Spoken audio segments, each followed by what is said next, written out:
Hello, everyone. Good morning, good afternoon, good evening to everyone joining us from around the world. Welcome to the sixth edition of Tech Talks by Her, proudly brought to you by Young Women Code. Today is extra special because we are virtually landing in one of the world's most vibrant tech hubs, Boston, Massachusetts. At Young Women Code, our mission is to equip, elevate, and empower women in technology, whether you're a student in a lab, a developer in a startup, or a founder scaling a global venture. We believe you belong in this room. Our theme today is Rise Up Tech Women, Boston's Women in Research, Innovation, and Women in STEM. Boston isn't just a city, it's the hub of innovation where the brightest minds in the world come together to solve the hardest problems. Today we're going to hear from two of those minds. I'm so honored to introduce our two incredible panelists for today. First, we have Esther Hamidu Tabai. Esther is a healthcare engineering and operations leader who serves as the finance and partnership leader at Dear Women in STEM. She's also the Boston ambassador for social, where she champions community building and inclusive growth. Esther, we are so happy to have you. Next, we have Toby Raji. Toby is a pharmaceutical quality and biotechnology professional with deep experience in GMP regulated environments. She is a powerhouse in STEM leadership, serving as an ambassador for both STEM Social and Healthcare Business Women's Association. She also bridges the gap between the US and Nigeria through her mentorship work. Welcome, Toby. I think I should see like a round of applause or something in the comments. Um, Before we dive into the panel, I'd love to give each of you a few minutes to share your why. Esther, then Toby, you could tell the audience a bit about your journey.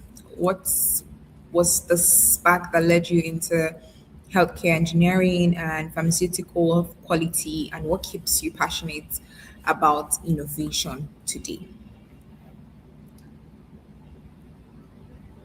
For joining us. So I think for me, I began my journey by doing my bachelor's in chemical engineering, where I observed different types of pathways that can be done within that field. There were different pathways for me that I thought about before. But I worked at Pfizer on the COVID vaccine, worked in the lab, so how to build a drug in the market all the way from the research to the actual final product. And I got introduced to a lot of regulatory compliance and kind of what it requires to keep drugs on the market, worked across cross-functional team quality, and really got interested into the field. And I think what keeps me going within that specific field is the fact that it's never-ending growing. The field of biotech really grows every day, and we've been researching therapeutics, which is most necessarily where I have expertise, and it's never-ending growing. Looking at a lot of like the research, the investment part is really what's gotten me going to. In terms of my community work, I think really meeting amazing women in my field and kind of ensuring that the youth is open to everything that's going on too, right? For women in STEM is what's gotten me going, right? Today I work for two amazing organizations, and I don't know where I would be without it. So yeah.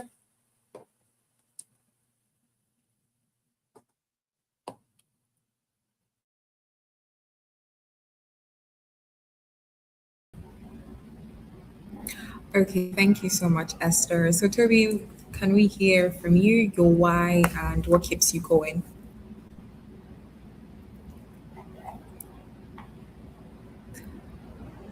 Hi, everybody. My name is Toby Raji. I'm also known as Toby George Taylor. So, what keeps me going is just to strive to for excellence, right? To just be an inspiration for people that look like me. Definitely because when I was younger, I didn't have much people in my field that I could look up to or talk to. So that direct impact in STEM and STEAM, that initiatives, it's very inspiring to see. So that's what keeps me going. It's just more people that looks like me and more people that are in a diverse spectrum of the world in these tech spaces.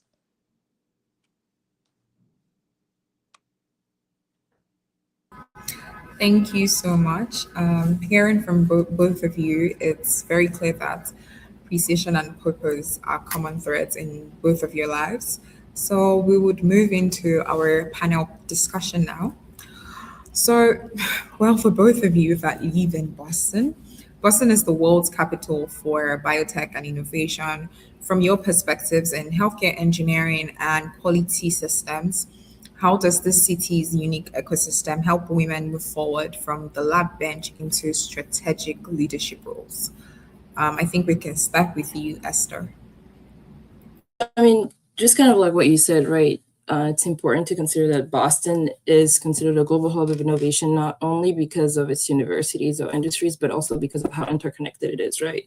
You have a lot of different ecosystems within academic institution, hospital, biotech, engineering organization, and even the venture spaces, right? So there's a lot of operations kind of going on, a lot of close proximity to allow a lot of ideas to move from the discovery stage to the application stage. And I think we're really lucky and fortunate about that. And what it does is that it creates a lot of interdisciplinary collaboration, and that essentially kind of accelerates a lot of technological advancement and real world impact. But what's what might sometimes pose a challenge is the fact that a lot of that requires proximity, right?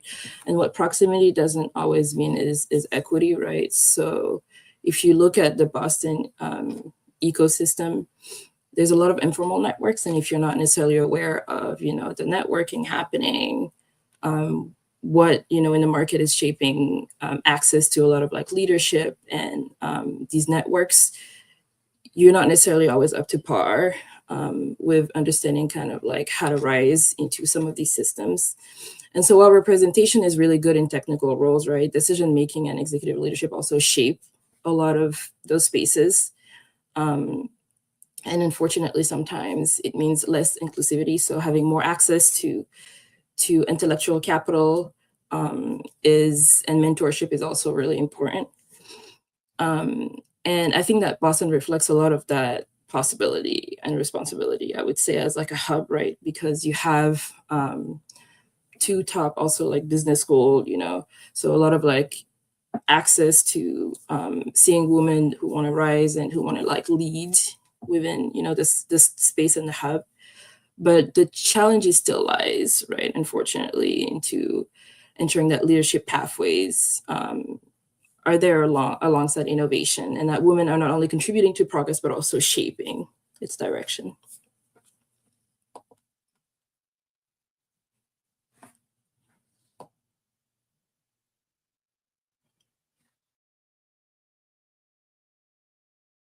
Thank you so much, Toby. So, just for just to repeat the question for Toby, thank you very much, Esther. Just to repeat the question for Toby. So the question is, Boston is the world's capital for biotech and innovation. From your perspectives in healthcare engineering and quality systems, how does this city's unique ecosystem help women move forward from the tech lab bench into strategic leadership roles?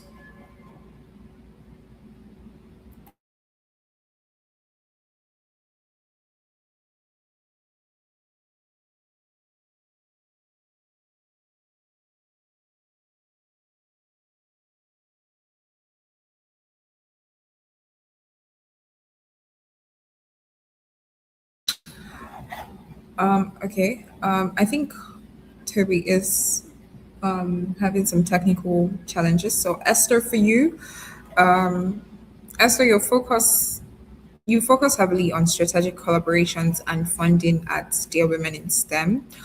What are some of the biggest barriers you've seen for underrepresented minorities when it comes to accessing the resources needed to scale their innovation? Jen. So I think one of the biggest barriers that we see at Dear Women in STEM, especially as underrepresented innovators, it's not necessarily capability, right? We have like a vision and we know exactly what it is that we want to do, but it's typically structural access. So what you'll notice, right, is that many Black and Brown women are building a lot of ideas, and we are advancing the STEM field as well too, and contributing to innovation, but sometimes we're limited to access to capital. So I think it's the same thing that I was talking a little bit about earlier, access to capital, and like there's no strategic networks the way that you see it for other counterparts. Sometimes a lack of mentorship and institutional visibility. And those are typically really essential, right, when you think about scalable impact, but they're not necessarily always available for us too. And so funding and opportunity ecosystem typically rely on a lot of familiarity and established networks that sometimes can exclude certain individuals. And I think we see it happen to a lot of Black and Brown women. Additionally, I think underrepresented innovators typically navigate their journey without consistent mentorship or sponsorship. And I think that's something that I wanted to talk about today as well too, right? A lack of mentorship and sponsorship can sometimes limit a lot of exposure to leadership and growth opportunities, right? So having the right mentors and people that you can speak with about where is it that you want to go. So there's a difference between a mentor and a sponsor. Typically, a mentor can be somebody at every stages of your life, right? You can have a career mentor, you can have a life mentor. I actually have three. I have people who help me career-wise. I have people who help me just personal-wise to kind of organize myself. And then I also have kind of future career mentor who help me with ideas that I have more down the line. But sponsorship sometimes can be somebody that can vouch for you. So like if you think about like in the workplace, a sponsor is somebody who's there to vouch for you and typically holds a leadership role, or an executive member. For an organization, it's typically the same thing, right? So if you have a board, typically too, right, like you could have a sponsor, in that way as well. So understanding that is something that I understood, really late, right? I joined Dear Women in STEM about a year ago, and I was learning a little bit more of that throughout the year. And I understood that a little later on too. I got my mentor a little later on as well too. So I think that was, an issue that I also realized. But how are we solving that issue as an organization is also an important question. So Dear Women in STEM was created to actually address some of these gaps, right? So as a social enterprise and community-driven platform, our mission is to empower, equip, and amplify women across every stage of their STEM journey. So while we foster representation and access, we also kind of ensure to also have a lot of mentorship for, younger women. And as a matter of fact, we have a mentorship program that we have just launched. So if you know any junior or senior Black and Brown women who want to join the program, it's launched. But essentially, our approach focuses on building bridges through partnership, mentorship, and visibility and resource access. So rather than just encouraging participation, we kind of aim to create more sustainable pathways to enable like long-term growth, leadership development, and meaningful innovation. But yeah, when access typically expands, innovation expands. So ensuring that there's opportunity there is not necessarily just about equity, but also strengthening the entire ecosystem by bringing different forward perspectives and solutions, because I think that's typically what remains unseen, for a lot of women in STEM. Thank you so much. You've actually answered that question so beautifully. You spoke about mentorship, you spoke about fundraising, and it's just so incredible. I think Toby's back online. Oh, perfect. Okay, so I think your first question was about the ecosystem in Boston and how this ecosystem helps women move from like lab bench into leadership roles. That was the first question that I asked you. Hi everybody. So the first question is so Boston's biggest strength is how it's interconnected the ecosystem is. So we have research institutions, hospitals, biotech companies, startups, and industries networking all operating in the same space. So it creates real visibility and opportunity for women who want to grow beyond technical roles. So, from my experience in quality and GMP regulated environments, women often build technical credibility early. The transition into leadership usually happens when that expertise becomes visible across teams. So, not just a lab, just but in conversations around systems, risk, and compliance, operations, and strategy. So what makes Boston really, really powerful is the cross-functional exposure. We're constantly collaborating with different teams. We're constantly networking with different people. So that does give women the chance to be in strategic places. The key is to make sure we maintain that strategic relationship within where we are, whether it's corporate, whether it's in school, whether it's in industry, whether it's in startups. It gives us, especially women of color, the visibility, and representation does matter. So when we see women leading in quality, research, and operations, it makes it feel possible. So this Boston just really supports this growth. So women do intentionally have to step into those positions, especially being in definitely male dominated rooms, but that's where the expertise will be seen.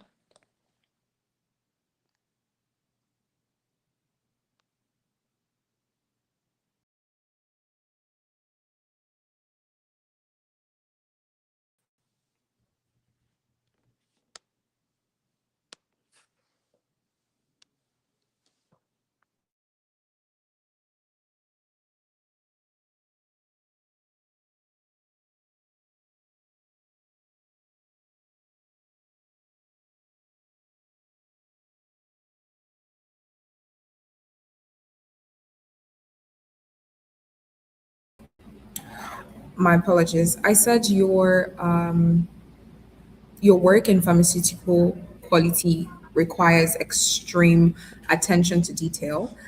How has working in such strictly regulated environments shaped your approach to leadership and community impact?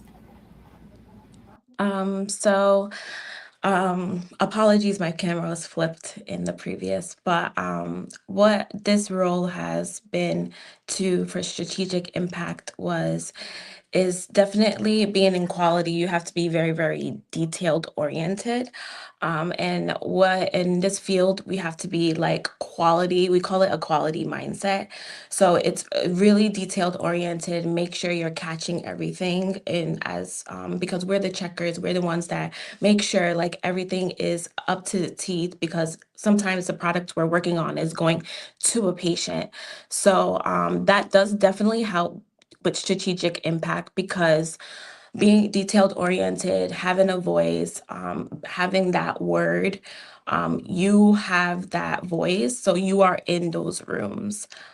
So that's where I'll say that's where quality can align with strategic impact in the organization or beyond. Perfect, perfect. And then coming from coming from Esther's answer, she mentioned a lot about mentorship, and I just want to follow up on that. You mentor professionals both in the US and Nigeria. What have you found to be the most critical bridge for women in these different regions to successfully navigate career in science and technology? Yes, thank you for the question. So, across US and Nigeria, I've seen many women. They are talented and they're capable, but the gap I see is often exposure. and access to information, networks, role models, and practical guidance and how to navigate the space. Sometimes it's not about your ability, it's about knowing how to position yourself and move through these opportunities with confidence. I would definitely say confidence is key. So I think it's definitely important to keep that conversation open and inclusive. And also being honest that women of color do have different experience navigating these spaces. So, as a Nigerian background and then as part of the immigration, um, it's difficult. So this is where it's hard to adapt to learn the professional spaces and landscapes. So this is where mentorship comes in. So I believe mentorship is not one directional. I think you learn mentorship from as a mentor and as also as a mentee. So I am both. So this is where community does matter. So you'll grow faster in surrounding by people who sharpen you. And I try to mentor in a practical way by like not just encouragement, but also like real tools. And usually the mentorship is stemmed from my lived experiences to just help others navigate these spaces. So I definitely do encourage women to build diverse networks and allies. So community and representation really matters, but growth among those relationships from different backgrounds, industries, and levels, you need people to understand your experience.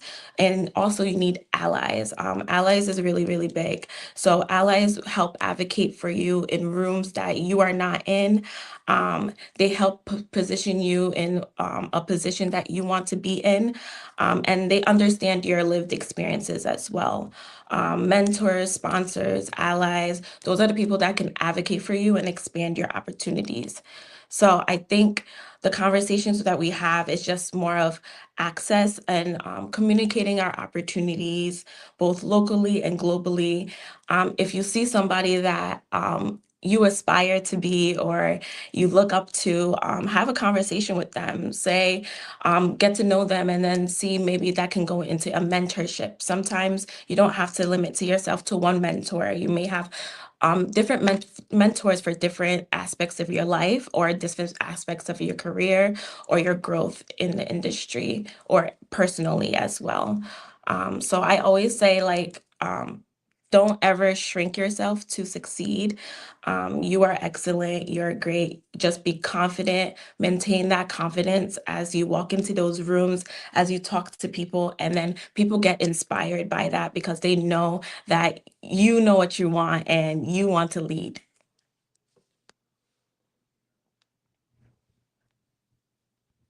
Perfect. You answered that so nicely. What? Yeah, I totally agree with you on what you've said. So we'll be moving on to Esther now. So, Esther, you balance high stakes engineering with your role as ambassador for STEM Social. How has your technical background influenced the way you build inclusive communities for women in science? Thank you for your question. So I would say starting from like kind of like my technical background, right? So like thinking about the whole quality slash validation standpoint. So healthcare engineering typically operates in environments where you see precision, accountability, and systems thinking being really essential, right? So you have to really be intentional about what you're designing. So really ensure that your outcomes are reliable, up to quality standard, and also consistent, right? And so this mindset really, for me, has really shaped me into my approach to community building and inclusive growth, right? So I think what are my intentions, when I think about what my intentions as a leader is, I really want to see more Black and Brown women like me, right? And I also want to really build community and like see people intentionally coming into spaces where I've essentially created structured systems for them. And so rather than just viewing community as an initiative, I kind of see it as a system that essentially requires structure and is sustainable for people and obviously also intentional. I think as engineers too, sometimes outcomes are shaped typically by how systems are built. So inclusion is not necessarily intentional, and embedded into a system, then exclusion often becomes the default. And so I think that's what I don't want to see. And I think that's what I think about when I think about the community building that I want to see. Through my work in a lot of my community leadership, I've focused on building environments where I want women to feel supported and visible, and also empowered to grow into leadership roles. So I think fostering a lot of that mentorship is something that I've really been intentional into doing as well too. And a little bit based on what Toby said earlier too, right? It kind of works both ways. Toby here as a speaker today is actually my mentor for me. But we've learned to kind of also foster that relationship into learning from each other, right? How does she lead and how do I lead, to kind of, create, right? We're both leaders in the community at STEM Social as well too. And so I think we've learned from each other in that way too. So I think my approach kind of also comes from that too, and also strengthening networks and creating pathways for development rather than just simplified participation. And I would say that I think STEM Social is a third space where we try to kind of bring people together. And so what it's taught me is also kind of ensuring that people feel supported too, and that whenever there's an event or a mixer or a need for the community, right? People feel that they can come to us and they feel supported. They feel that they've met someone, they've learned something from somebody, and that we're getting good results. I think I'm really, for me, I'm really detailed oriented, and like I'm a problem solver. So if there's an issue, I kind of try to reach out to people and like look at a lot of the outcomes. So making sure that we have consistent results as well too. And so I apply that same principle essentially to a lot of my work, to make sure that I'm still being an empowered leader and that I'm creating sustainable, inclusive growth. So I hope I answered your question. I was trying to think about it like as an engineer, like how I would kind of formulate that. No problem. You actually answered my question so nicely. I think both of you operate in highly technical hard science fields. Hard science fields. How important is it to have soft skills like negotiation, public speaking, or storytelling being in getting your research projects funded or supported, or any of the projects that you have? How's that been important for you? Was this for me or Toby? Sorry. Oh, it's for both of you. So you can start since you're still. Okay. Do you mind repeating the question? I actually thought this was for Toby. I apologize. Oh, so I was saying that you operate in highly technical fields. So how important is it to have soft skills like negotiations, public speaking, storytelling? How's that helped you in like getting your project supported or funded? So I think me and Toby have worked a lot cross-functionally, so she could talk about herself as a manager. But I think for me in validation specifically, a lot of it is like project work, right? So learning to be able to be communicative and like stand up for yourself on your own project is really important. So like validation in itself has to cross-collaborate with quality.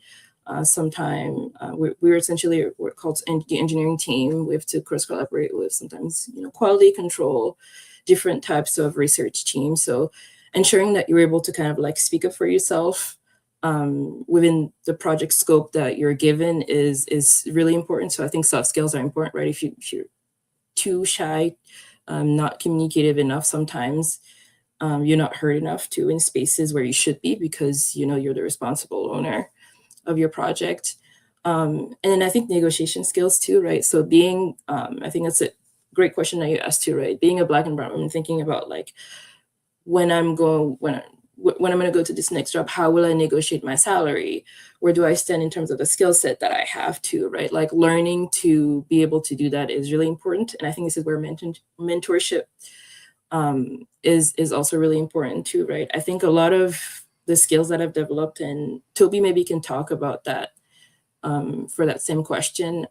Within my last job, Toby was like my number one person, right? Like I really wanted to like learn to speak up in rooms and like be visible to a lot of like leadership at Takeda. And she was my right hand on like kind of how to get there, what to do, and how to speak up, and how to kind of like develop some of these soft skills, because of, I was a lot more reserved, within the organization, and a lot more newer, and she really helped open doors for me. And so I think soft skills are important, right, to answer your question. And if you don't feel up to sometimes kind of knowing how to do that, maybe finding somebody at work who you feel could essentially guide you on, what to do. A lot of it too is, I guess, like sometimes looking up to sometimes senior engineers or like more senior people, seeing like kind of like what they do, or having a mentor, right? Like I think for me, I was really intentional about finding a mentor as soon as I arrived at my workspace. It's not necessarily always the easiest thing, but it helped me, develop a lot of my soft skills this past year, sorry.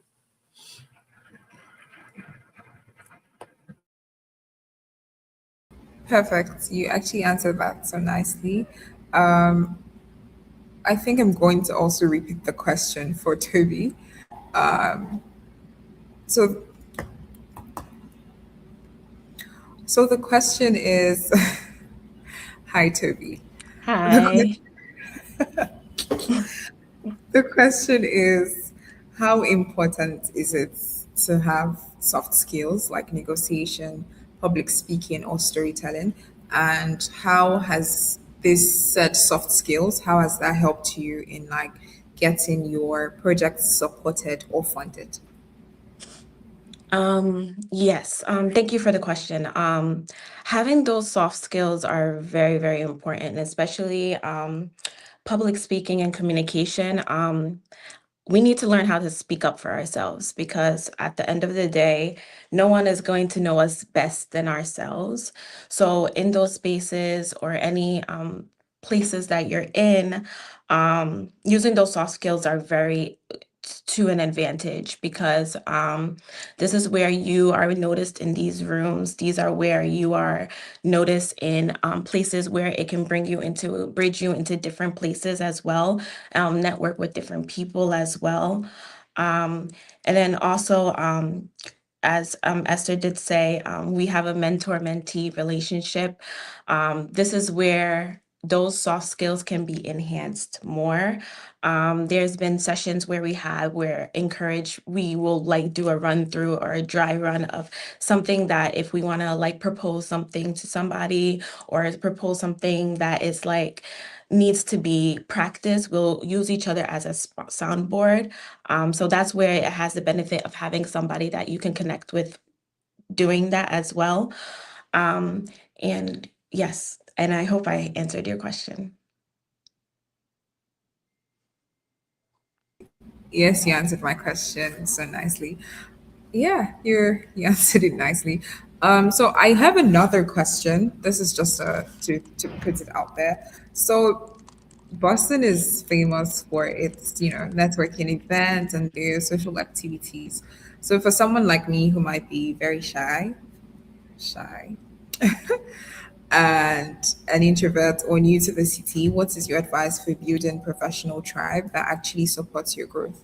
I think Esther would also answer this question because I think she touched a little bit on, having people that support her in different areas. So I would like you to also answer it. Then Esther would also have a go at this question.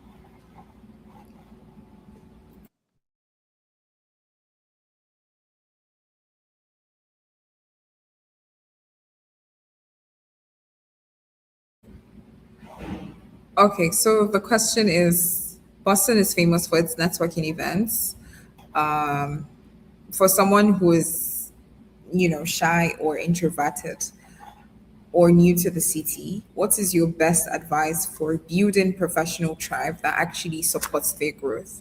I also made mention that Esther had touched a little bit on this topic about different people supporting her for different areas of her life. And we'd like to hear your perspective on what you think about, networking in a new city, and networking for people that are shy, and networking for people that even have never gone out to an event before. Yeah.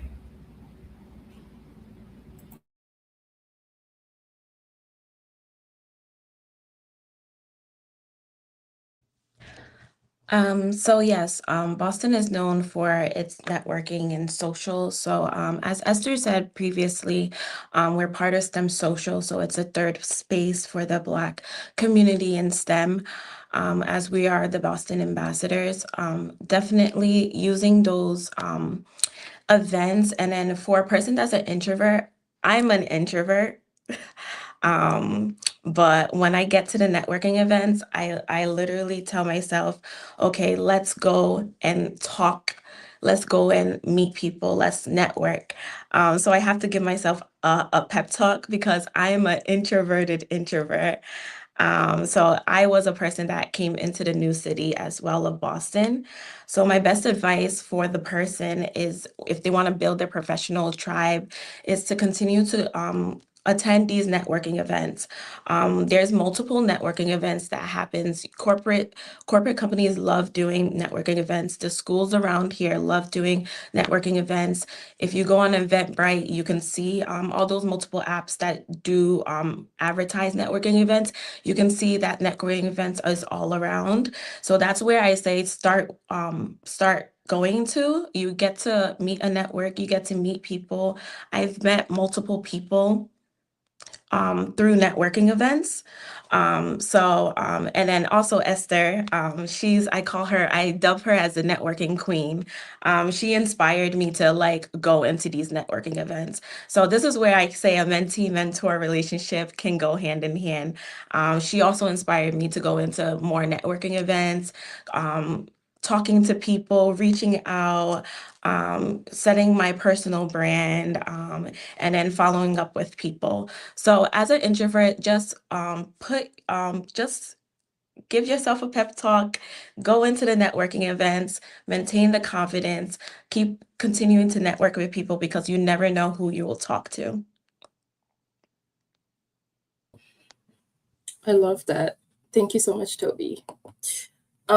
So I think for me it's interesting because I'm a yapper, but my social sometimes my social capacity can lower sometimes in spaces because I can feel overwhelmed. So I think the advice that I would give to myself and to others too, right? And me and Toby talk about this too all the time, is really to be intentional when you're going into spaces. So it's not necessarily about, when you're going to an event, it's not about going to like 10 events a month, but it's more about like building a certain depth of relationships, making sure that you don't necessarily need to meet everybody, but you might actually go to an event and essentially find your people or find the thing that you're looking for.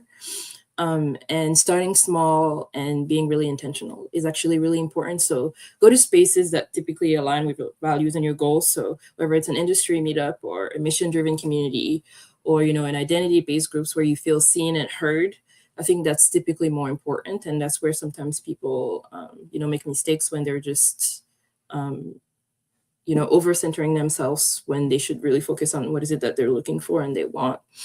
I think the advice too is when you meet someone, focus on like the connection more than anything. People notice when you're performing in front of them. That's something that I've also noticed, right? I've been going to a lot more business events and seeing people perform, but not necessarily focus on the connection. Asking more meaningful questions and following up is a huge one too, right? Sometimes you're going to an event and you'll follow up in a month and it doesn't necessarily leave a great mark for yourself too. And also being consistent, right? You don't need to feel that you need to go to too many events, but maybe going to as many as you can, right? If you find a community, how many events are they having? Are you really showing up in rooms? Are you being visible?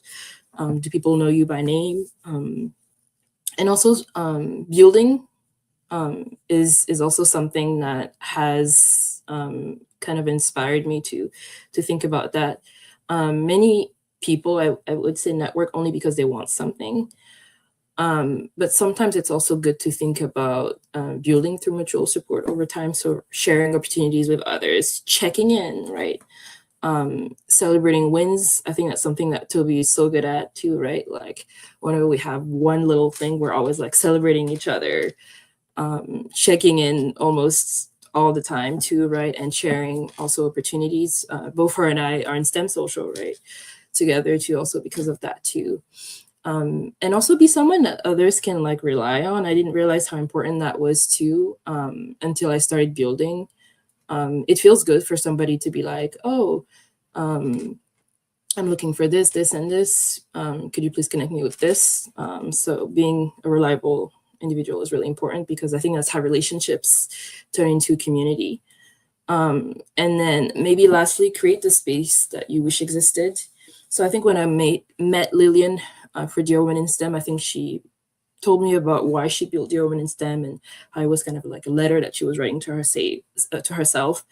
And I thought about the same thing, right? Like for me, why is it that I really want to see more women represented? It's because of, you know, my own story, right? Like myself as a woman in STEM, what I wish that I had that I, you know, didn't have, what I want for, you know, also my younger sister, right? Kind of building her career for herself too. And so I think it's like things like that too, right? So if you cannot if you cannot find your tribe, sorry, build it. It's something that I want to leave people with today as well too. Community doesn't necessarily start just with many people. It starts with intention, consistency, and care. So one real connection can change your entire trajectory. Perfect, perfect, perfect. Thank you. Oh, yeah, you answered that so nicely. So I think we have some questions from the YouTube chat. I think there's one from the YouTube chat, and then I think two us has been sent to us. So we have a question from the YouTube chat saying, please, as an administrative professional trying to switch to tech, please, what do you advise? Who wants to take that first?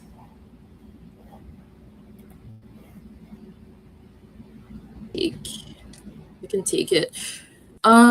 So I think so the number one thing that I would say is, I mean, obviously do your research. Easier said than done. How you can do some of that too is as a career pivot, showing up in spaces where there might be tech events within your area.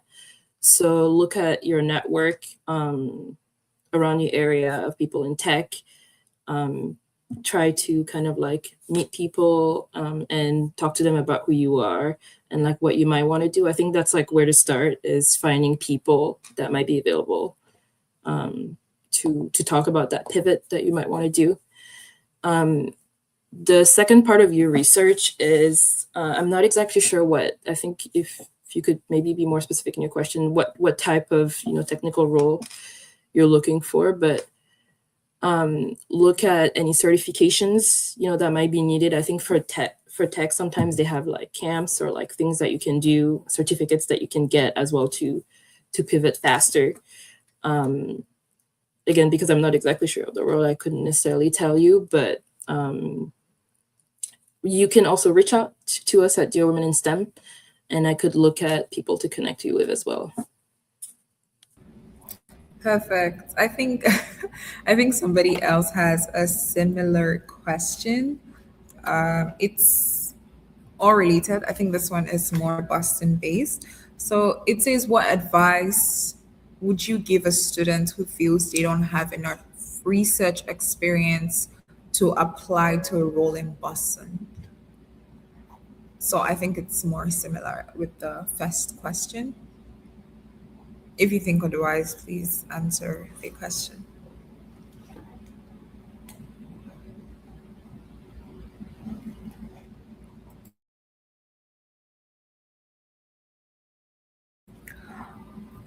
Okay, hi Toby. Unmute her.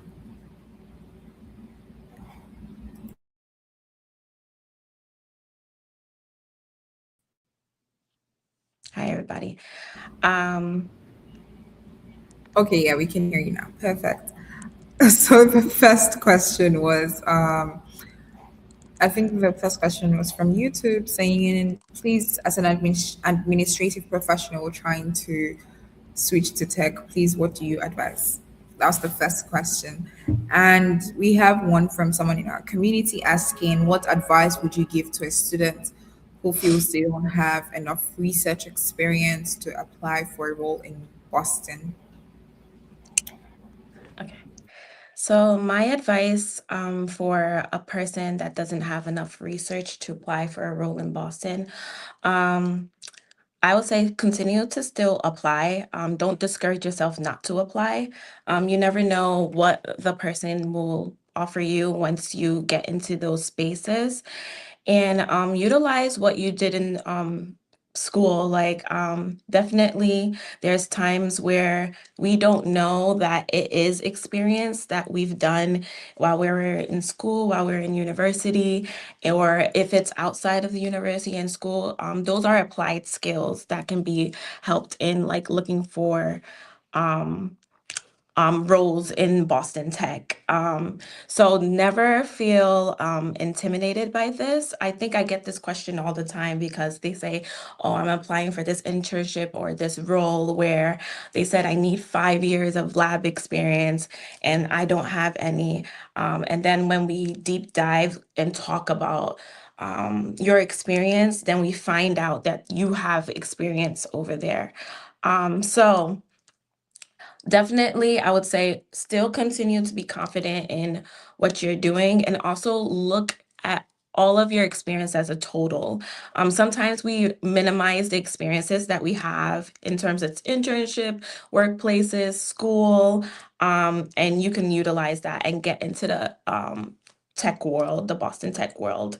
Don't limit yourself. It's limitless. You got this.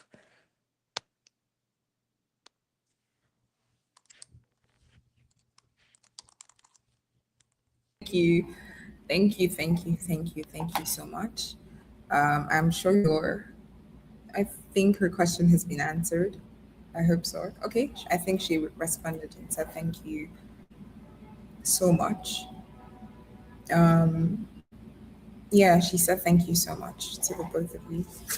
Okay, so as we wrap up, I want to ask both of you one final question.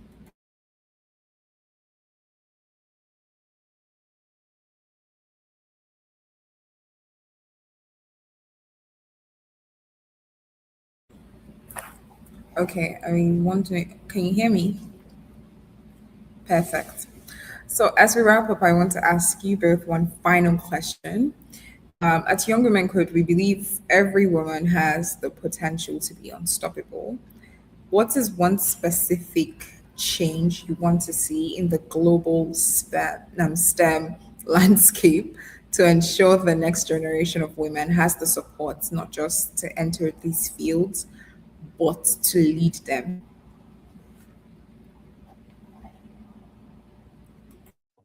Awesome. I can start. So I think throughout this panel, I think it's a little bit of what I was talking about, but really the shift that I want to see is a transition from representation to leadership. So I'll take you back to maybe a book that I read back in December called The Little Black Book of Success, Law of Leadership for Black Women by Ellen Brown. I'll type it in the chat later, but essentially what it talks about is how to be visible, right? As a Black woman, it's almost like a guide, and it talks about like defining yourself before others, right? Sometimes because when we're in two spaces, we lose ourselves by blindly listening to people without necessarily thinking about what is it that we are getting out of our professional roles or our careers.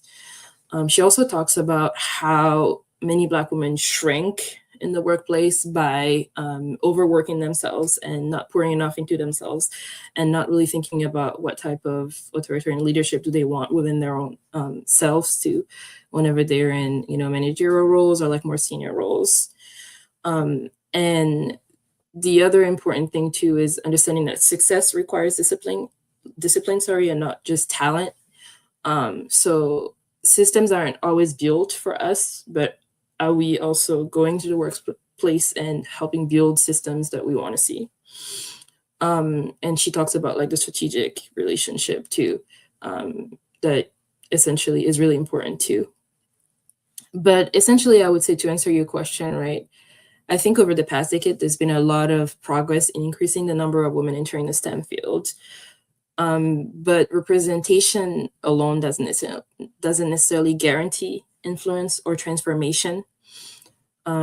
True progress typically occurs when women are not only present, but when they're actually shaping the field of, research, innovation, influencing investment decision, and leading at the intersection of STEM. The next generation really needs more entry points. So they need mentorship, sponsorship, access to capital, and opportunities for them to be able to participate in decision making at meaningful levels. And how do they do that? Is by seeing visible role models like us, right, who demonstrate that leadership in STEM is attainable and sustainable. And I think, again, sustainability, creating sustainable system is really important. And I think if there's one thing that I want to leave everybody with today, and a lot of women who are on the call with today, is that when women are empowered to lead innovation, the outcomes extend beyond representation. Innovation becomes more inclusive, more human-centered, and more responsive to diverse needs of society. So making sure that you show up for yourself, but also for others, and for the vision and needs that you see are needed within society.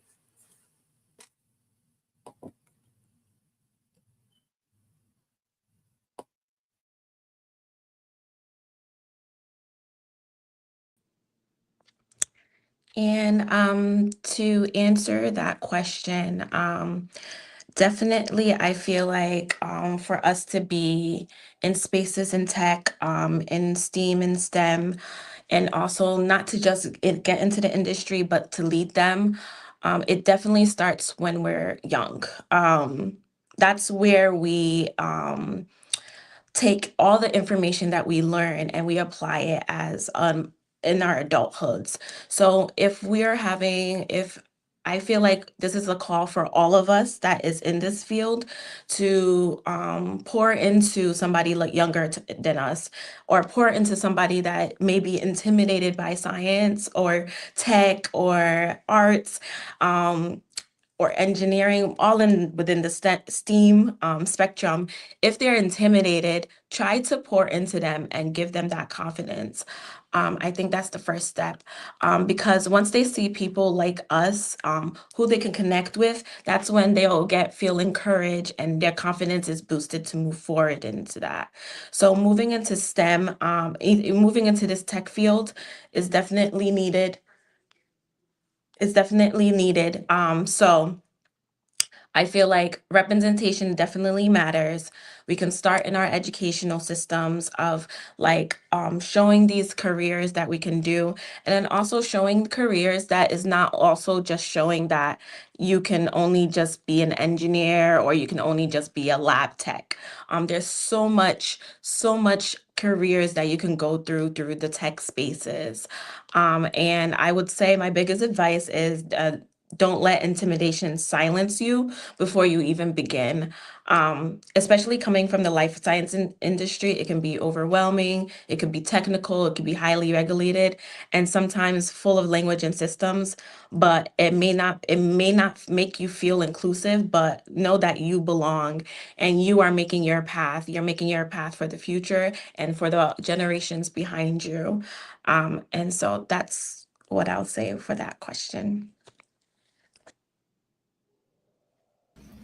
Thank you so much. That was very, very, very insightful.